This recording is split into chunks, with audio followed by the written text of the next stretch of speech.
This video is for educational purposes only. It's not financial advice or a stock tip. Please consult a SEBI registered advisor before making any investment decisions. Hi guys. तो आज का open interest change का data हमारे पास आ चुका है। आज का open interest change का डेटा काफी इंटरेस्टिंग है। फिर से वही शॉर्ट कवरिंग कंटिन्यूड दिख रही है डेटा में। और ये डेटा अब जो निफ्टी ने डायरेक्शन पकड़ी है दैट इज अपवर्ड्स, उसको अब इसने सपोर्ट करना शुरू कर दिया है। तो इस डेटा को डिटेल में डिस्कस करते हैं, पर उससे पहले एक बार देख लेते हैं FII DII activity in the cash segment. तो अब बात करते हैं FII DII activity in the cash segment की। तो आज हम फिर से देख रहे हैं कि एफ आई आई इसके अराउंड 1120 करोड़ की सेलिंग आ गई है मार्केट में। ठीक है, अभी भी कोई भी ऐसा साइन नहीं आ रहा है कि एफ आई आई की ये सेलिंग रुके। ठीक है, कभी वो थोड़ा बहुत बाई करते हैं, like for example in the last trading session उन्होंने 600 करोड़ के आसपास बाइंग की थी। ठीक है, बट आज दोबारा से उनकी सेलिंग रिज्यूम हो गई है। दो सेलिंग उस ऑर्डर की नहीं है जैसे होती है अराउंड 2000 करोड़, बट स्टिल आज काफी अच्छी सेलिंग है, मतलब 1120 crore is a good number. तो ये तो बात हो गई FII DII activity in the cash segment की। अब बात कर लेते हैं निफ्टी के चार्ट पे थोड़ा।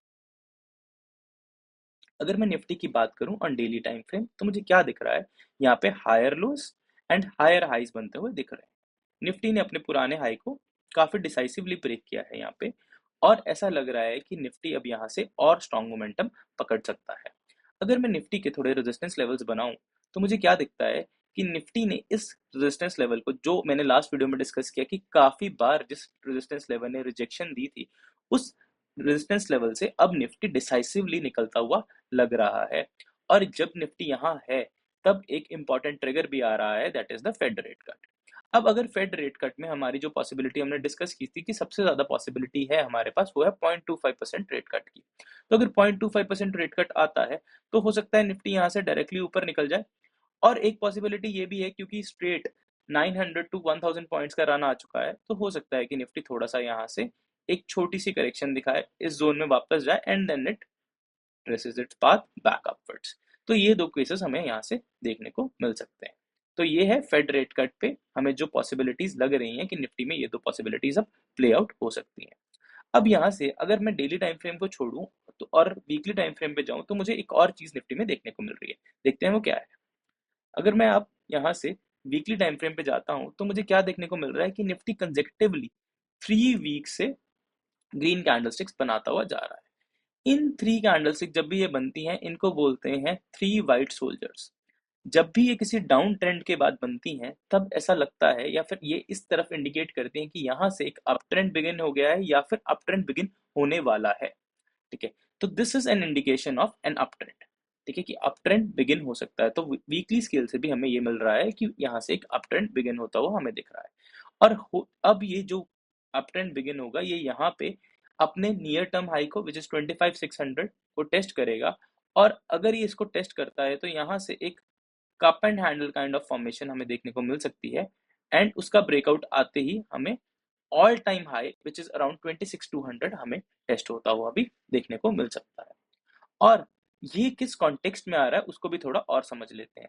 जब निफ्टी ये पैटर्न बना रहा है और अपने नियर टाइम हाई की तरफ जा रहा है, तब हम इंडिया में एक फेस्टिव सीजन में है। जब हम इंडिया में फेस्टिव सीजन में होते हैं तो markets generally during that season बॉइंट होती हैं, मतलब उनमें मोमेंटम अपवर्ड स्ट्रांग रहता है। तो हो सकता है due to this festive season even हम यहाँ पे एक ऑल टाइम हाई टेस्ट होता हुआ अगले क्वार्टर में देख सकते हैं। और अगर India US negotiations on the tariff front पे कुछ पॉजिटिव आता है, तभी हमें हो सकता है कि हम इस ऑल टाइम हाई से भी ऊपर निकल जाएं और एक नया हाई निफ्टी हमें इस ईयर में बनाता हुआ दिख जाए। तो ये तो हो गई निफ्टी की डेली और वीकली चार्ट पे बात। अब कुछ बात कर लेते हैं ओपन इंटरेस्ट डेटा। अगर अब मैं एफ का डेटा देखूं तो एफ की इंडेक्स फ्यूचर्स में आज काफी अच्छी शॉर्ट कवरिंग आई है which is around of the order of 9,000 contracts. तो इन्होंने अराउंड 6% जो इनके एब्सोल्यूट पोजीशन का है उसका आज शॉर्ट कवरिंग किया है। तो इन्होंने अपनी पोजीशन को 1.6 लाख टू 1.5 लाख ये ले गए हैं। तो this is a quite a significant short covering. तो यहाँ से अब इनकी पोजीशंस भी इस तरफ इंडिकेट कर रही हैं कि अब ये यहाँ से शॉर्ट कवरिंग कर रहे हैं, तो ये भी एक्सपेक्ट कर रहे हैं कि मार्केट अपवर्ड्स जा सकती है। But in the absolute terms इनकी पोजीशन अभी भी क्वाइट हाई है। तो अभी भी एक scenario of a sudden sharp correction हम निगेट नहीं कर सकते हैं। तो यहाँ पे क्या है कि लग रहा है कि अप ट्रेंड बनता हुआ दिख रहा है, चार्ट से दिख रहा है, डेटा से दिख रहा है, but still there are pointers that are indicating कि अभी भी कॉशियस रहना चाहिए। और वो एक पॉइंटर है इंडेक्स फ्यूचर में, जितने भी एब्सोल्यूट शॉर्ट्स अभी तक इनके हैं वो अभी भी इंडिकेट कर रहे हैं कि एक सडन डाउन मूव आ सकता है। बट उसकी पॉसिबिलिटी जैसे जैसे शॉर्ट कवर होते जा रहे हैं उसकी पॉसिबिलिटी कम होती जा रही है, बट उसकी पॉसिबिलिटी अभी भी टोटली निगेट नहीं हुई है। तो it's up trend with caution. यहाँ से हमें इंडेक्स फ्यूचर की पोजीशन से ये दिख रहा है। Same is the case with index put position. Index put में जो इनके लॉन्ग्स हैं उसको रिड्यूस करते जा रहे हैं। आज इन्होंने अराउंड 10% लॉन्ग्स अपने रिड्यूस किए हैं। They have brought down their position from 2.6 lakh contract to 2.4 lakh contract, which is a bullish indication. But still absolute terms में ये पोजीशन बहुत बड़ी है, इसलिए हम अभी भी एक सडन डाउन मूव को इग्नोर नहीं कर सकते हैं, क्योंकि हमारे पास तीन मेजर ट्रिगर्स आ रहे हैं, which is the Bank of England rate cut, the Fed rate cut and the Bank of Japan small interest rate पे उनका डिसीजन। तो ये तीन इवेंट्स बहुत बड़े इवेंट्स हैं जिसमें कुछ भी उथल पुथल हो सकती है। तो इन द एब्सोल्यूट टर्म्स इनकी पोजीशंस अभी भी बेरिश है, but they are changing towards a bullish side. ठीक है, अगर इनका चेंज देखूं तो वो बुलिश है, बट अगर मैं उनकी एब्सोल्यूट टर्म्स में पोजीशंस देखूं तो अभी भी बेरिश है। तो यहाँ पे we can chase the up trend but with caution. ठीक है, अगर मैं स्टॉक फ्यूचर्स की बात करूं तो उनकी यहाँ पे पोजीशन अभी भी बुलिश है, एज सच मेंटेन्ड है। उनके 13.3 लाख कॉन्ट्रैक्ट्स अभी भी मेंटेन्ड है, जिसमें से आज उन्होंने 3000 कॉन्ट्रैक्ट्स के अराउंड लॉन्ग अनवाइंड किए हैं, जो कि कोई ज्यादा सिग्निफिकेंट अमाउंट नहीं है। अगर मैं बात करूं इंडेक्स कॉल की तो यहाँ पे उनकी पोजीशन कुछ ज्यादा सिग्निफिकेंट नहीं है, तो इसको हम अभी के लिए इग्नोर करेंगे। अब मैं बात करता हूँ क्लाइंट के डेटा की। तो मैं अगर क्लाइंट के डेटा की बात करूं तो क्लाइंट्स के अभी भी इंडेक्स फ्यूचर पे काफी सिग्निफिकेंट लॉन्ग हैं। उन्होंने दो उन लॉन्ग्स को थोड़ा रिड्यूस किया है बाय 5000 कॉन्ट्रैक्ट, बट कुछ सिग्निफिकेंट रिडक्शन आज नहीं आया है। तो अभी भी ये देखने में लग रहा है कि क्लाइंट्स आर एक्सपेक्टिंग कि मार्केट यहाँ से काफी ऊपर जाएगा, इसलिए उनके लॉन्ग्स अभी भी मेंटेन्ड है। अब अगर बात करूं उनके स्टॉक फ्यूचर्स की, तो स्टॉक फ्यूचर्स में उन्होंने 23 लाख कॉन्ट्रैक्ट से अपने स्टॉक फ्यूचर्स कॉन्ट्रैक्ट को थोड़ा सा रिड्यूस किया है टू अराउंड 22.9 लाख कॉन्ट्रैक्ट। तो उन्होंने 10,000 कॉन्ट्रैक्ट्स को आज अनवाइंड किया है, बट अभी भी उनकी जो पोजीशन है स्टॉक फ्यूचर्स पे काफी स्ट्रांग बनी हुई है, और दे आर एक्सपेक्टिंग काफी बुलिश बिहेवियर मार्केट यहाँ से दिखाएगी, जो उनकी पोजीशन से देखने को हमें लग रहा है। अगर मैं बात करूं इंडेक्स कॉल की, तो इंडेक्स कॉल में उन्होंने अपनी पोजीशन को from 44,000 shorts to 1 lakh shorts तक ले गए हैं, जहां पे उन्होंने अराउंड 60,000 कॉन्ट्रैक्ट्स को शॉर्ट एडिशन किया है इंडेक्स कॉल में। अब ये शॉर्ट एडिशन इसलिए हो सकता है कि हो सकता है क्लाइंट्स एक्सपेक्ट कर रहे हैं कि जो तीन हमारे मेजर ट्रिगर्स आ रहे हैं उस वजह से निफ्टी में कोई छोटी छोटी सी करेक्शन आए, जिसको एंटिसिपेट करते हुए लग रहा है कि उन्होंने इंडेक्स कॉल को शॉर्ट किया है। एंड उन्होंने इंडेक्स पुट में भी शॉर्ट्स इंक्रीज किए हैं। They have taken up their shorts from 3 lakh contracts to 3.2 lakh contracts, and they have added around 24,000 contracts in the index put, in the shorts of index put। अब यहाँ पे index put को भी ये short कर रहे हैं और इंडेक्स कॉल को भी ये शॉर्ट कर रहे हैं। तो यहाँ से ये इंडिकेट हो रहा है कि इन द नियर टर्म ये एक्सपेक्ट कर रहे हैं कि मार्केट में थोड़ी करेक्शन आए, और करेक्शन कोई ज़्यादा बड़ी नहीं होगी, इसलिए इन्होंने इंडेक्स पुट को भी शॉर्ट किया है। तो ये एक्सपेक्ट कर रहे हैं कि मार्केट एक रेंज बाउंड बिहेवियर दिखाएगी यहाँ से in the coming days after the three triggers get incorporated और गेट फैक्टर्ड इन। ठीक है, तो ये तो इनकी इंडेक्स कॉल और इंडेक्स पुट की पोजीशन से देखने में मिल रहा है। अगर बात करूं तो स्टॉक कॉल में इन्होंने अपने लॉन्ग्स को ऐड किया है, मतलब ये यहाँ पे भी एक्सपेक्ट कर रहे हैं कि स्टॉक्स ऊपर ही जाएंगे, इन्होंने इसलिए स्टॉक कॉल को ऐड किया है।